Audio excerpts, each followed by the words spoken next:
Hello class 12th। In this video हम पढ़ने वाले हैं about the conductance of electrolytic solution. So before starting this, पहले से स्टार्ट करने से पहले कि इलेक्ट्रोलाइटिक जो सेल्स होते हैं उनमें कंडक्टेंस किस तरीके से अप्लाई होता है, that mean insulators, conductors, also some topics जो हमें यहाँ पे पढ़ने हैं। बेसिकली उन्हें पढ़ने से पहले दो फिनोमिनन है उसे यहाँ पर डिस्कस कर लें, बिकॉज वो वहाँ पर यूज होंगे और पता होना चाहिए, इसलिए हम पहले उसे यहाँ पर डिस्कस करें। फर्स्ट जो हम यहाँ पर डिस्कस करने वाले हैं that is resistance. Resistance, so what is resistance? जैसे जब आप एक वर्क कर रहे हैं या फिर एक सर्किट है प्रॉपर या कोई सेल, जब वो प्रॉपर तरीके से वर्क कर रहा है तो उसमें क्या होता है, कभी कभी या मोस्ट ऑफ द टाइम आपको क्या देखने को मिलेंगे, कुछ हिडन साइन उनके बीच में कुछ रुकावटें होती हैं, या जो आप प्रॉपर वर्क कर रहे हैं उसके बीच में आपको कुछ दिक्कत आ रही है या फिर प्रॉपर वर्क तरीके से नहीं हो पा रहा है, उसी को हम क्या बोलते हैं, रेजिस्टेंस बोलते हैं। रेजिस्टेंस इन द सेंस वो problem hurdles that is applied by cell, जो सेल है उसमें जो आपको रेजिस्टेंस मिल रहा है या रेजिस्टेंस जो वहां पर अप्लाई हो रहा है इन द इलेक्ट्रोकेमिकल सेल, वो बेसिकली होता क्या है, जो सर्किट पास है या फिर जो मूवमेंट है, किसका जो मूवमेंट हो रहा है इलेक्ट्रॉन्स का, उसमें जो प्रॉब्लम्स है छोटी छोटी सी जिसकी वजह से सेल की जो कंडक्टिविटी उस पर फर्क पड़ रहा है, सो उसे हम यहाँ पर क्या बोलते हैं, रेजिस्टेंस। रेजिस्टेंस को हम वैसे बेसिक तो आपने फिजिक्स में इसके बारे में पढ़ा भी होगा, आप उसे वेल नोन है रेजिस्टेंस के थ्रू। रेजिस्टेंस को कल सिंबल है दैट इज आर। रेजिस्टेंस का सिंबल क्या है, आर, इसे हम आर से डिनोट करते हैं। नेक्स्ट, अगर हम रेजिस्टेंस को मेजर करना चाहते हैं, ठीक है, अगर कोई एक सेल है हमारे पास, वहां पर क्या हो रही है, रेजिस्टेंस है और हम रेजिस्टेंस को देखना चाह रहे हैं, रेजिस्टेंस समझना चाह रहे हैं कितना रेजिस्टेंस अप्लाई हो रहा है, रेजिस्टेंस को काउंट करना चाहते हैं, तो resistance is directly proportional to its length. ठीक है, पहली बात तो यहाँ पे बताई गई है कि जो ये लेंथ होती है इसकी, ठीक है, जो रेजिस्टेंस है that is directly proportional to length. L that means length के डायरेक्टली प्रोपोर्शनल है। क्यों? जितना बड़ा आपके पास सब्सटेंस है या जो भी जिसमें भी आप ये चेक कर रहे हो रेजिस्टेंस को, वो जितना ज्यादा लंबा होगा, जितना ज्यादा बड़ा होगा, वो उतनी ज्यादा आपको वहां पर क्या दिखेगी, रेजिस्टेंस मिलेगी। बिकॉज अगर आप कोई काम कर रहे हैं, आप उसे सुबह से लेकर शाम तक आप एक ही काम कर रहे हो, तो उसमें बहुत बार ऐसी चीजें आएंगी कि बहुत बार वो काम में प्रॉब्लम हो रही है, प्रॉपर तरीके से नहीं हो पाएगा, कुछ बीच में दिक्कतें आ रही है, आप प्रॉपर कंसंट्रेशन से वर्क नहीं कर पा रहे, बिकॉज एक बहुत लॉन्ग ड्यूरेशन तक आप वर्क करते जा रहे हो। और वही अगर लेंथ कम है, छोटी है, तो बहुत जल्दी वो सर्किट कंप्लीट कर लेगी, बहुत जल्दी वो वर्क प्रोसेस कर लेगी, तो वहां पे रेजिस्टेंस कम होगा। सो फर्स्ट यह बताएगा जो रेजिस्टेंस है वो लेंथ के डायरेक्टली प्रोपोर्शनल होती है and resistance is inversely proportional the area of cross section, जिसे हम ए से नोट करेंगे। जो रेजिस्टेंस है वो एरिया ऑफ क्रॉस सेक्शन के इनवर्सली प्रोपोर्शनल होती है। इनवर्सली प्रोपोर्शनल मतलब अगर what is area of cross section, अगर कोई चीज है हमारे पास जहां से इलेक्ट्रॉन्स मूव कर रहे हैं, ठीक है, कोई भी हमारे पास एनोड कहते हैं, जो भी चीजें सेल है उससे इलेक्ट्रॉन्स मूव कर रहे हैं, अगर वो जहां से इलेक्ट्रॉन्स मूव कर रहे हैं वहां पर क्या है, electrons, so area is a cross section जहां से क्या हो सकती है, इलेक्ट्रॉन्स मूव कर रहे हैं। अगर एरिया ऑफ क्रॉस सेक्शन क्या है, कम है, ठीक है, कम है एरिया ऑफ क्रॉस सेक्शन, तो वहां पर जो रेजिस्टेंस है वो ज्यादा होगा। क्यों? क्योंकि दोनों एक दूसरे के क्या है, इनवर्सली प्रोपोर्शनल है। तो अगर एरिया ऑफ क्रॉस सेक्शन कम है तो रेजिस्टेंस ज्यादा है, और अगर एरिया ऑफ क्रॉस सेक्शन ज्यादा बड़ा है या फिर प्रॉपर बड़ा है जहां से इलेक्ट्रॉन्स बहुत इजीली से निकलते जा रहे हैं, तो वहां पर रेजिस्टेंस कम होगा। ठीक है, एक दूसरे के ये इनवर्सली प्रोपोर्शनल है। सो अगर इन्हें हम एक साथ लिख दो तो यहाँ पर क्या होगा, R that is resistance proportional to L upon A. ठीक है, यहां से हमें मिला, जहां से आपको समझ में आ रहा है कि जो रेजिस्टेंस है वो जो लेंथ है उसके डायरेक्टली प्रोपोर्शनल होती है and area of cross section के इनवर्सली प्रोपोर्शनल है। ये प्रोपोर्शनल का साइन हमें यहां से हटाना पड़ेगा। सो प्रोपोर्शनल का साइन हमें यहां से हटाना है, तो उसके लिए एक हम कांस्टेंट का यूज करते हैं। तो यहाँ पर हम जो यूज करने वाले हैं दैट इज रो, शेप कुछ ऐसा है, ठीक है। So that is the formula जिसे आप यूज करके रेजिस्टेंस निकाल सकते हैं। जो इलेक्ट्रोलाइटिक सेल है या फिर कोई सोल्यूशन है वहां पर कितना रेजिस्टेंस अप्लाई हो रहा है उसे हम निकाल सकते हैं by this formula. Now what is this, यहाँ पे रो जैसा साइन बना हुआ है, ये क्या है, दैट इज रेजिस्टिविटी। रेजिस्टेंस जो अप्लाई हो रहा है वहां पर जो कांस्टेंट है उसे क्या बोलते हैं, रेजिस्टिविटी। होता क्या है बेसिकली ये, सो रेजिस्टिविटी इज, इसको हम कुछ इस तरीके से डिफाइन कर सकते हैं, when we have an object, हमारे पास जो भी ऑब्जेक्ट है जिसमें आपको रेजिस्टेंस देखना है, in which the length of that object, उस ऑब्जेक्ट की लेंथ कितनी है, 1 मीटर, उसकी लेंथ यहाँ पर कितनी है, 1 metre, and area of cross section is 1 metre square. ये कितना है, 1 मीटर स्क्वायर।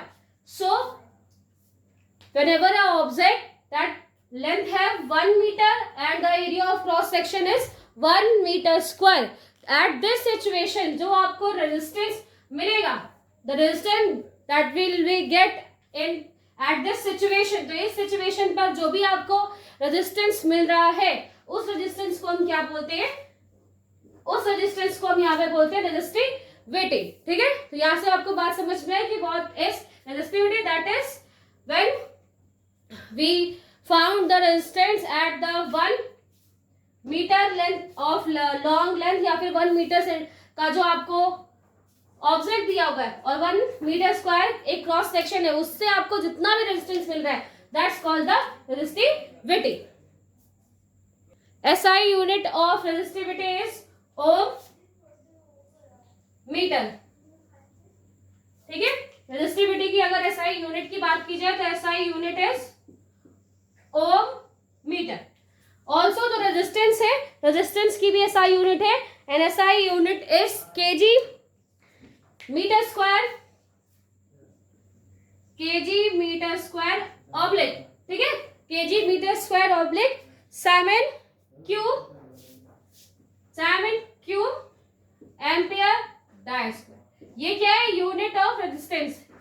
तो यूनिट ऑफ रेजिस्टेंस है, ऑल्सो इसे हम क्या कह सकते हैं, यहाँ पर जो यूनिट है that also can be define in ohm, also can be define as ohm. तो दैट्स डिपेंड ऑन यू, आपको कौन सा तरीका याद करना है, आप किससे याद कर सकते हो, सिंपल ओम में भी डिफाइन किया जा सकता है, और SI यूनिट जो मैंने आपको पहले भी दिखाई, केजी मीटर स्क्वायर अपॉन साइमन क्यूब एम्पियर स्क्वायर।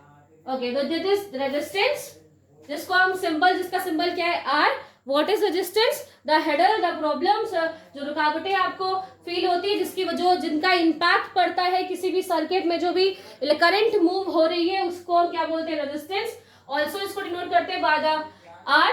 ये डायरेक्टली प्रोपोर्शनल होती है लेंथ के, जो भी ऑब्जेक्ट है उसका लेंथ, एंड इनवर्सली प्रोपोर्शनल है the cross section of area of cross section.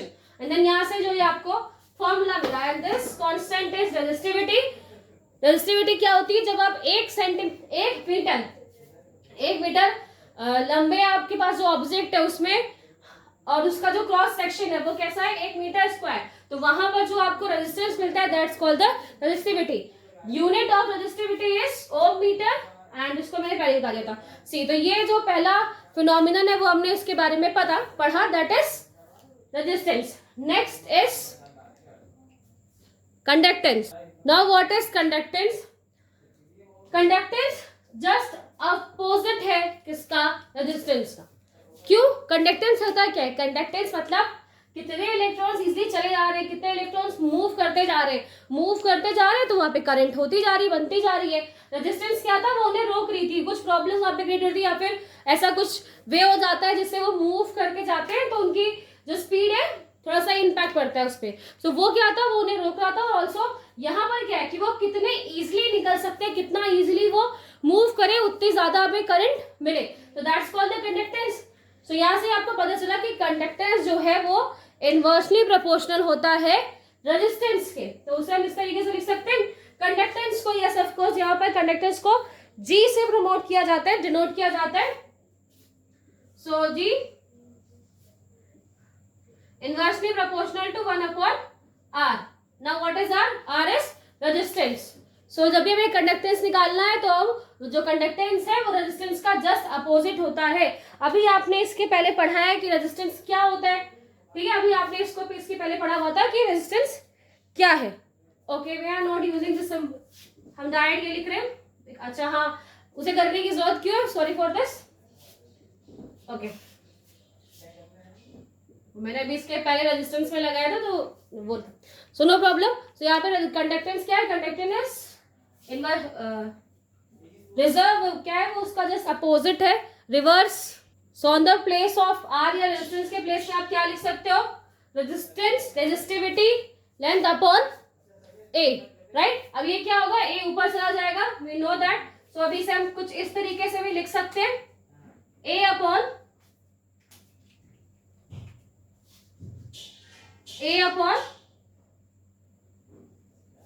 ठीक है, रेजिस्टेंस एंड लेंथ. सो इस तरीके से हम क्या कर सकते हैं, जो कंडक्टेंस है इसे हम निकाल सकते हैं. चलो ठीक है. ऑल्सो मैं यहाँ पे बता दूं, जो कंडक्टेंस का यूनिट है, the unit of conductance is Simons. आप एस भी लिख सकते हो उसकी जगह, एस या फिर pounds O-1, that is the unit of conductance. चलो कंडक्टेंस पढ़ लिया हमने, जस्ट अपोजिट है रेजिस्टेंस का. सो कंडक्टिविटी, जिस तरीके से हमने रेजिस्टेंस पढ़ा था वहां पर उसके साथ साथ रेजिस्टिविटी पढ़ी थी. सो वैसे ही यहाँ पर कंडक्टेंस के साथ क्या है? कंडक्टिविटी.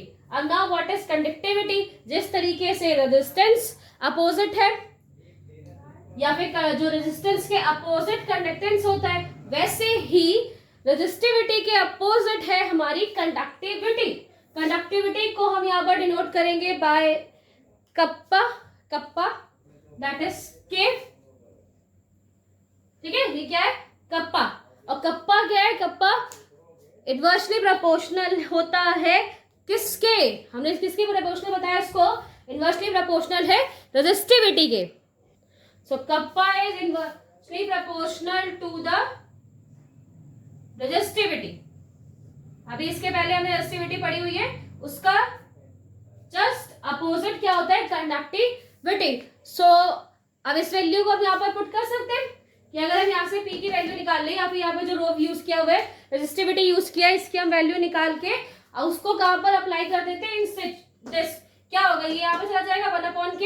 1/K जब आप ऊपर लिखोगे तो K ऊपर वापस चला जाएगा, है ना. तो यहाँ पर जो नेक्स्ट फिनोमेना हमको मिलेगा, नेक्स्ट वैल्यू कंडक्टेंस की, लाइक दिस, जिसमें हमने पहले क्या किया, जो यहाँ पे रेजिस्टिविटी है उसको निकाल लिया, यहाँ से 1/K हो जाएगा. 1/K जब आप यहाँ पे इसकी जगह रखोगे K वापस ऊपर चला जाएगा. सो इस तरीके से हमने यहाँ पर क्या निकाला? कंडक्टेंस निकाल लिया. Okay, so conductance is kappa A/L. Also kappa या फिर ये यहाँ पर जो कंडक्टिविटी है, कंडक्टिविटी क्या होती है? अब कंडक्टिविटी इस तरीके से आपको रेजिस्टिविटी बताया था, वैसे कंडक्टिविटी भी कुछ होती होगी. So yes, conductivity is when we use a object. जो भी हम ऑब्जेक्ट यूज कर रहे हैं, the length of the object is 1 metre and the cross section area, the cross section area of that object is 1 meter square. So we have an object, the length of that object is 1 meter and area of cross section is 1 meter square.